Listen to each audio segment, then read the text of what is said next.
All right, video number 3.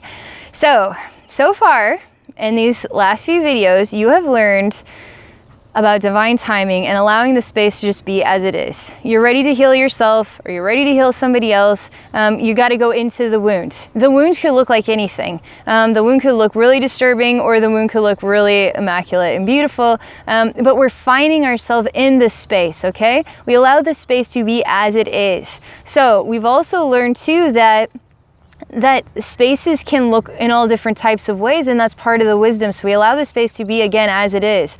So you can have a space that's completely pitch black and you can't see your way through. Well, you can, because you got to traverse the space with your heart, not with your eyes and not with your head. You can even close your third eye in a space and walk through it completely blindly and know 1,000,001 things about the space, because your heart sees. Your heart sees through the thickest darkness. Your heart always can see. We're learning how to slow down the frequency, or even speed up the frequency. Add the ingredients to create shifts or changes in how the space is communicating with you. This video here, I want to talk about how you actually heal a space, okay? We're learning about just simply allowing the space to manifest, allowing the space to develop on its own, how to work through different scenarios you're going to run into in the space. But let's talk about how we actually heal a space, okay? But they keep telling me, Spirit keeps telling me, I need to talk to you guys about when you run into people in a space, or you want to talk to a space and get an answer back from the space, because you got to start interacting. I mean, you need to start talking to the spirit realm. You need to start talking to the energy spaces. You need to start talking to whatever conscious happens to be standing there, which more than likely is going to be you. And you could be standing there as a scary looking dragon. You could be standing there. So they're having me stop for a minute. I'm telling you too much stuff.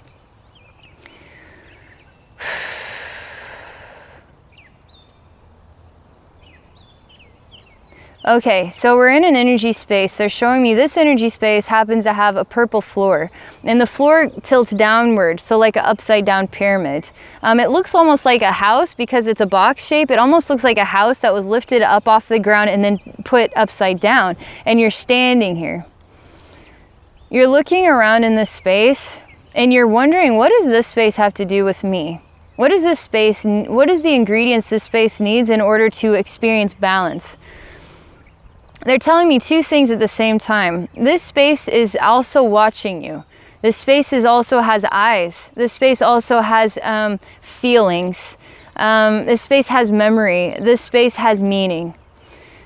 Would you ever see a space as having meaning? Or are you still living in a world where we're just watching the TV and not actually participating in the movie?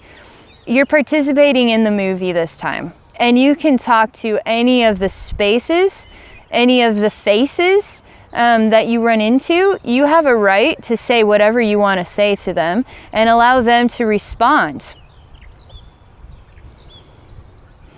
They're having me slow this topic way down, and they're wanting me to go through this very slowly. They're having me look around this space here they're revealing to me.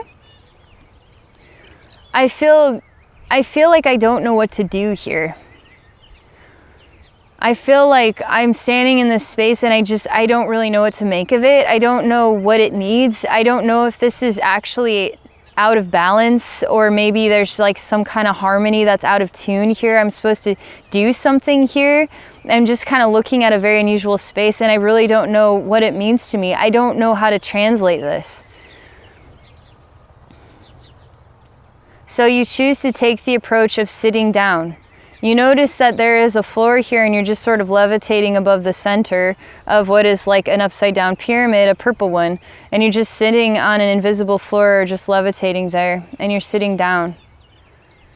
You're starting to notice that it's not you that's having to hunt for the healing, that the healing can just be a little bit different than you expected.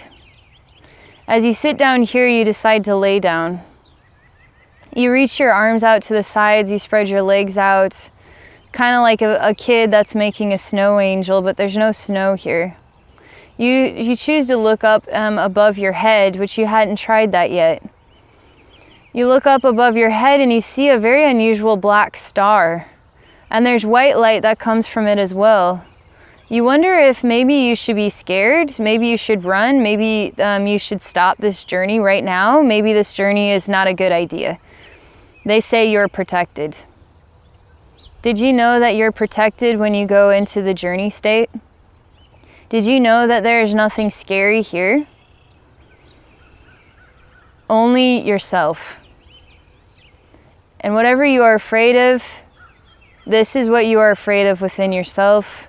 You would project that as to being something you are afraid of within this world, but this world is also a part of you too.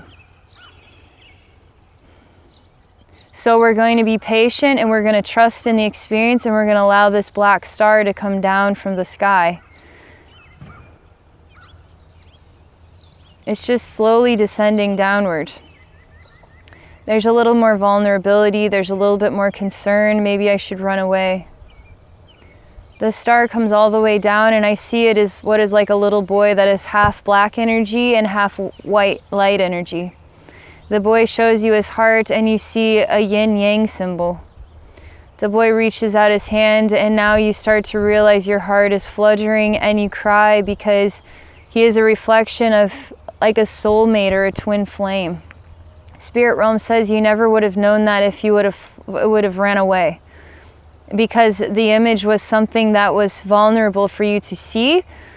But they say you're going to be tested.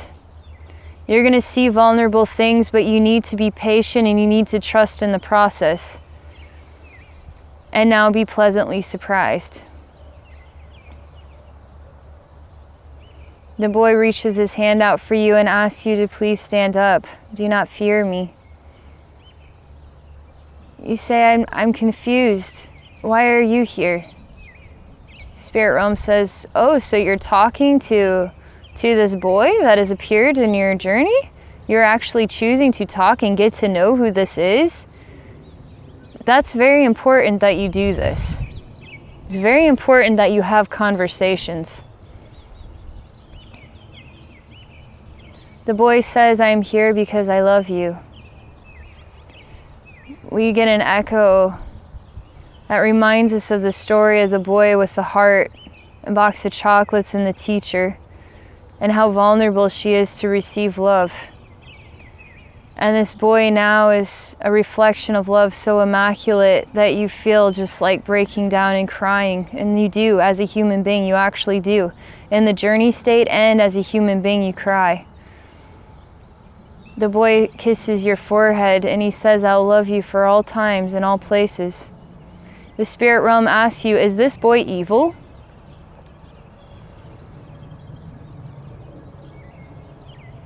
Spirit realm asks you, do you know the difference between love and not love?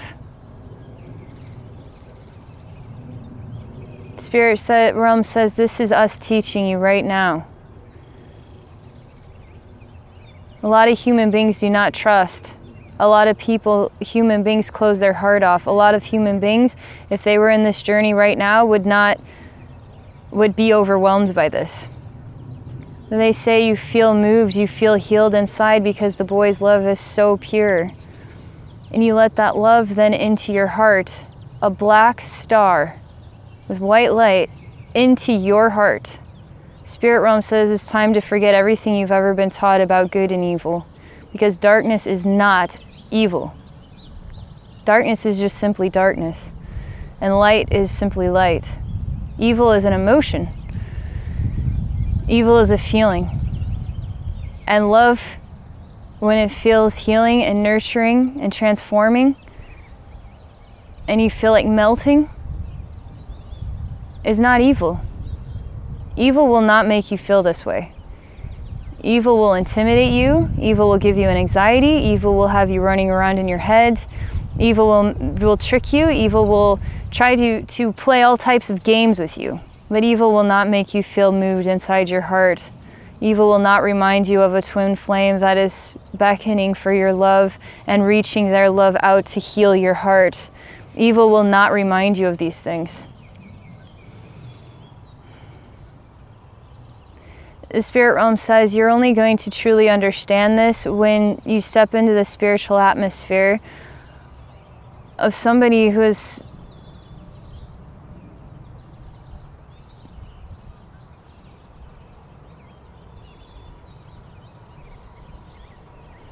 They're not answering that question anymore. If somebody who is ... we don't know. But are you going to be ready to know the difference between what is love and what is not love? Yes, you will. You already do know the difference.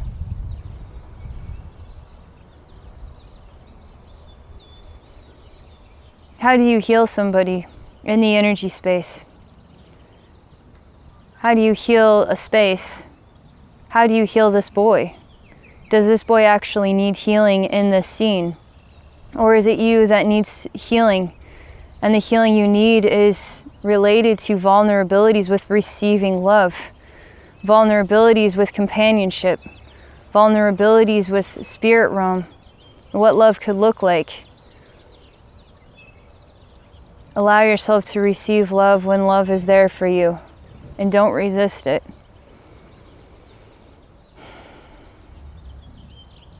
If love wants to enter into your heart as a dark star that is bringing you to your knees in tears of gratitude and reverence, are you going to allow that star in? Are you going to say no and shut the door and lock the door and put blocks up and say, I'm not going to let love in? Are you going to do that? Are you going to just try to destroy the boy now? Are you going to tell the boy, I hate you? How dare you come down here? Are you going to pick the boy up and turn him into a ball and throw him as far away into the infinite universe as you can simply because he descended down as a black star? Do you know what love is?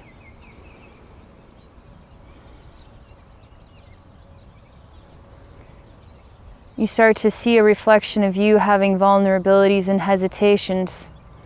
They say it's very natural when you are self-healing to find yourself vulnerable and reacting like a temper tantrum or a brat, grabbing knives, cutting up visitors, ripping them apart, ripping yourself apart. It's very normal to see this. This is you resisting love. This is you fearing love. This is ego. And when this happens, you allow it to be as it is, as a beautiful reflection of the balance. Not a bad thing, but as the balance of all things. Allow it to come out, allow it to speak for itself, allow it to be angry, allow it to throw its knives, allow it to cut itself apart, allow it to rip its heart out and smash it into a billion pieces, allow it to rip its face off, allow it. And if you start behaving like this when love enters into your journey state, allow it to be. This is you reacting naturally to the way love makes you feel, pure love.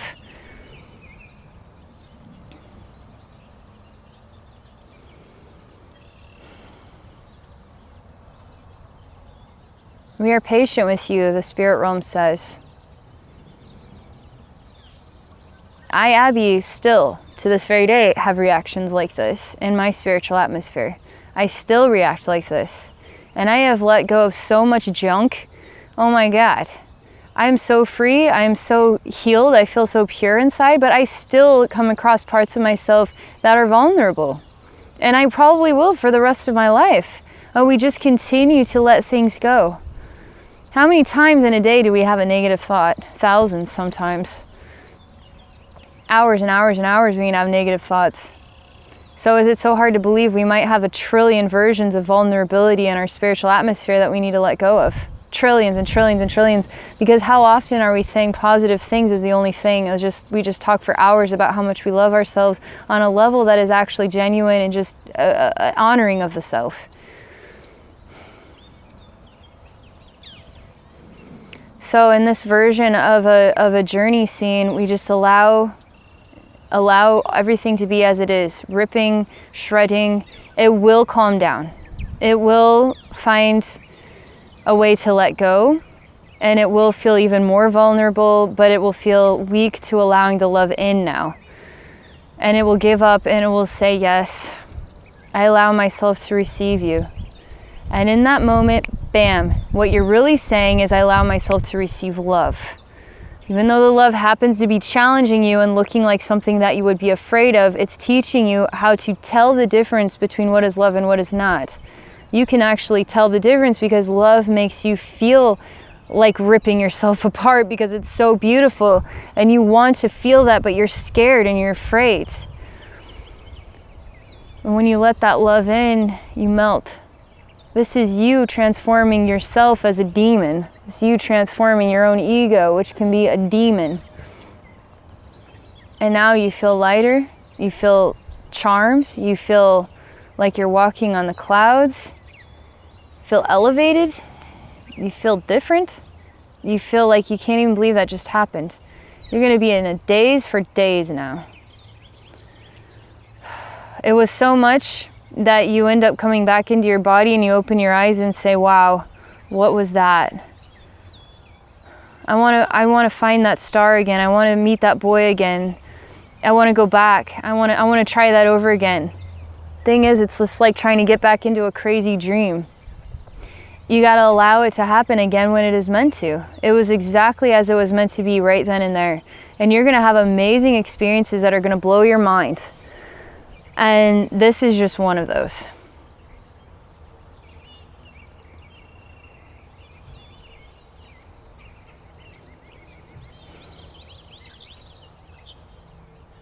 So it's just to reiterate, healing is allowing the space to be as it is. Walking through the space alone is healing it. Taking the time to acknowledge it is actually healing it. We may not always understand why it looks this way, but we accept it as it is. We allow ourselves to instinctively react to the space, so in this way we just sit down. Say, I just simply don't know, because I don't simply know anything else to do here. Now I'm going to sit down, I'm going to lay down. And now I'm surprised because I never thought to look upward. That's because everything is divinely timed, like this is exactly what you're supposed to be doing right now. So you look upward and you see a descending star. This is all part of the journey. So it's not always just you healing, which you can heal again just by simply traversing the layers and allowing the layers to change. Every time a layer transforms, a space transforms, that's because you've healed it, needs to show you something new. And then all you did was walk through it and look at it and acknowledge it and then speak about it. And then it changes into something new. And when you have what are like eyes and a mouth looking at you, talk to that, okay? But if the space itself feels like it's not moving, you can even talk to the space and say, why are you stuck? Why are you not moving? But allow things to flow with your heart. There's going to be things that you're not going to expect happen. But remember, love is going to bring tears to your eyes. That's why it's so important in this image with the boy with the heart box full of chocolates. He gives it to his teacher because we're talking about what love is.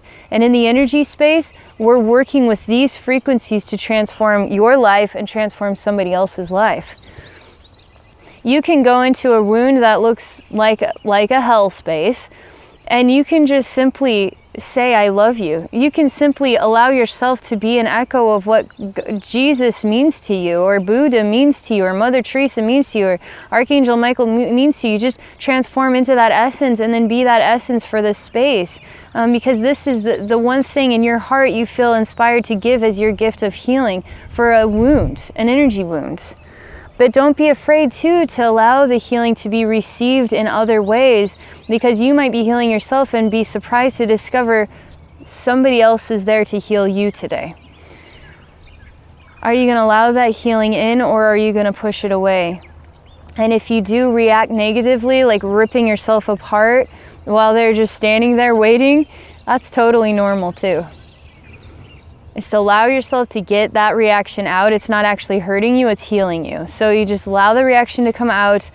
You find yourself open because you can't rip yourself apart any longer, and you say, okay, and now feel yourself transformed. So I hope this video continues to enlighten you on anything you can expect to experience when you start transitioning into healing yourself and healing others. So, thank you so much, and more videos to come.